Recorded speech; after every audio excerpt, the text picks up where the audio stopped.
보조 여러분 안녕하세요. 오늘의 상담실 유준 원장입니다.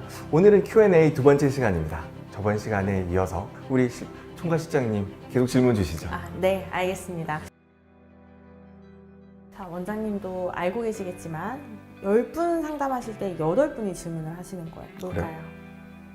10분? 비용이 얼마예요? 맞아요. 그건 10분 다인데 10분. 제일 중요한 게 10년마다 보형물을 교체를 해야 된다고 저한테 항상 물어보세요.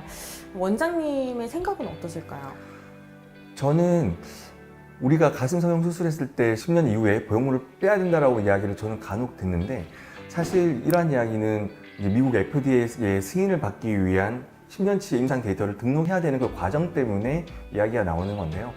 미국에서 사용하기 위해서는 10년간의 임상 자료를 넣어서 그 안전성이 확보가 되어야 미국에서 사용할 수 있기 때문에 그렇습니다. 그래서 우리가 이 데이터를 볼 때 그럼 10년이 지난 이후에는 가슴 보형물을 빼야 되냐 이런 말씀을 하시는 분들이 많은데, 그렇지는 않습니다. 그 10년간이라는 거는 수술이 잘 이루어졌을 경우에는 10년 동안 특별한 문제가 생기지 않는다는 내용이니까 10년이 더 지나고 11년, 12년, 20년, 30년이든 그 안전성이 확보가 된다면 가슴 보형물은 계속 가지고 있는 게 훨씬 더 좋습니다. 우리 얼마 전에 가슴 수술하신 지 30년 넘으셨던 분 오셨잖아요. 네. 물론 저한테 받지는 않았습니다. 30년 전은 저는 사춘기였으니까요. 그분께서 오셨을 때 다른 특별한 문제는 없었습니다. 상담했었을 때 보형물이 있는지도 모를 정도로 수술이 잘 됐거든요. 계측치를 봤을 때도 특별한 문제도 없었고, 초음파를 봤을 때도 파열이나 피막 상태는 매우 좋았습니다. 이런 경우는 보형물을 제거할 필요가 없어요. 다만 유방암 검진을 받을 때 이 사실을 좀 커밍아웃하기 힘들어서 최근 몇 년간 유방 촬영을 하지 않으셨다고 하더라고요. 중요한 거는 건강입니다. 그렇기 때문에 유방 검진을 받으러 가셨을 때 가슴 성형수술 받았다는 말씀을 하시면 보형물과 유선 조직을 분리를 해서 유방 촬영이 가능하고, 안전한 검사를 통해서 건강한 가슴 상태를 확인하는 것이 더 중요합니다. 불필요하게 보형물을 10년 이후에 제거할 필요는 없으세요. 그러니까 원장님, 가슴 수술은 부위가 크잖아요. 근데 거기에 네. 비해서 눈이랑 코는 그래도 좀 작은 부위잖아요. 그래서 가슴 수술이 부작용이 훨씬 클까요? 결론부터 말씀드리면은 가슴 성형 수술은 눈이나 코 성형 수술에 비해서 합병증이 더 낮다라고 말씀드리겠습니다. 큰 수술인데 왜 합병증이 더 낮을까요? 왜 그러냐면 눈 같은 경우는 오히려 많이 움직이는 기관이기 때문에 쌍꺼풀 수술했을 경우에 생각보다 많은 분들이 재수술을 많이 하시게 됩니다. 그래서 이거를 통계적으로 잡은 자료는 당연히 없어요. 왜냐하면 너무나 많이 하는 수술이고 이걸 통계 처리하기가 어렵기 때문인데, 우리가 단순하게 성형 카페 혹은 성형 어플리케이션 혹은 길 가다가 많이 보이는 그런 성형외과 간판을 봤을 때 눈 성형 재수술을 한다라고 하는 병원이 가장 많습니다. 왜 그럴까요? 그거는 재수술을 해야 되는 합병증이 많기 때문에 그렇습니다. 그리고 코 성형 수술은 최근 미국 PRS 저널에 재미난 논문이 게재가 됐는데요. 실리콘을 이용한 코 성형 수술의 합병증에 대한 내용입니다.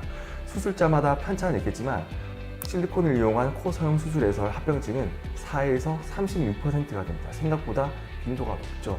그 중에 구형 구축에 대한 빈도가 30%가 넘습니다. 그리고 코가 휘는 경우도 30%가 넘고요.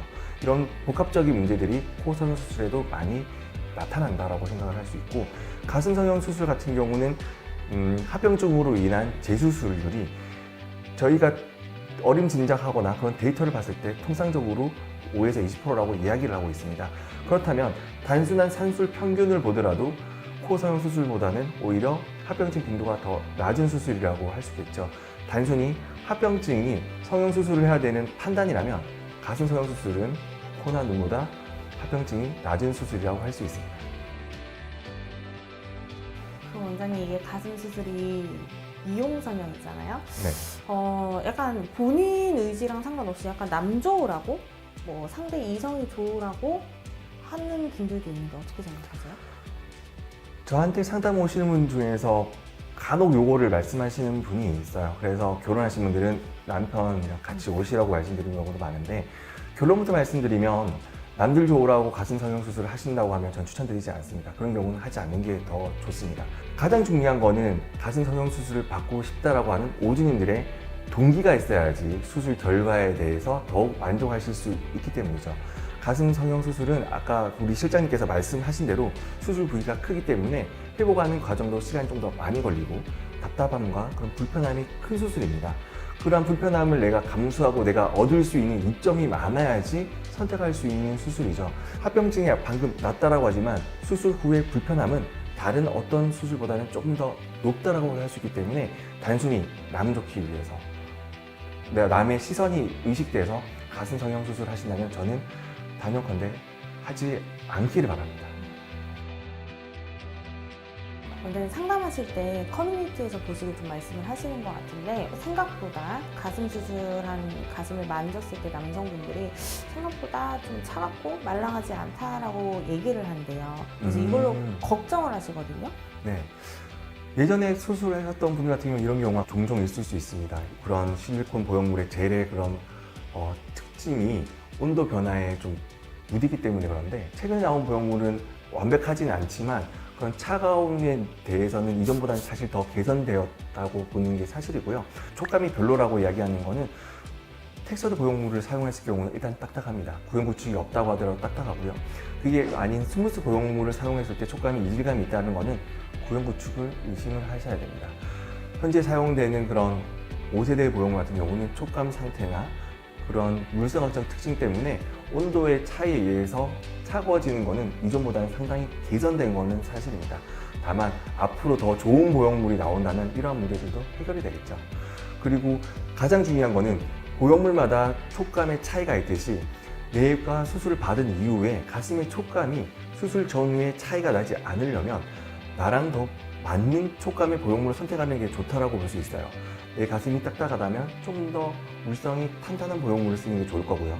내 가슴이 촉감이 부드럽다면 좀 더 부드러운 물성의 보형물을 선택하는 게 수술 후에 촉감까지 만족시킬 수 있는 가슴 성형을 했다고 할 수 있겠어요. 원장님 다이어트 하셨나요? 저는 매일 다이어트 하고 있습니다. 실장님.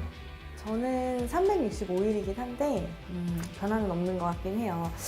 근데 우리 고객님들이 상담할 때 많이 물어보시는 것 같아요. 그 수술 전에 살 빼야 될까요? 저는 솔직히 말씀드리면 다이어트와 가슴 성형은 크게 상관이 없습니다. 언제든지 하시는 게 가장 좋다고 말씀을 드립니다. 왜 그러냐면 일단 목표 체중을 정하시고 다이어트를 하시는데 성공하는 확률 자체가 일단은 낮습니다. 그리고 다이어트를 목표치만큼 내려갔다고 하더라도 다시 요요 현상으로 인해서 체중이 다시 증가할 가능성이 있기 때문에 제가 봤을 때는 불필요한 과정이라고 보는 거죠. 다만 중요한 거는 내 몸의 상태, 가장 건강한 적정 체중을 찾아가는 게 중요하기 때문에 무리한 다이어트보다는 나의 건강한 적정 체중이 얼마인지를 아시는 게 가장 중요하고요. 가슴 성형과 다이어트의 관계는 사실 크게 차이가 나지 않습니다. 결과적으로도 차이가 나지 않고요. 회복의 관계도 차이가 나지 않습니다.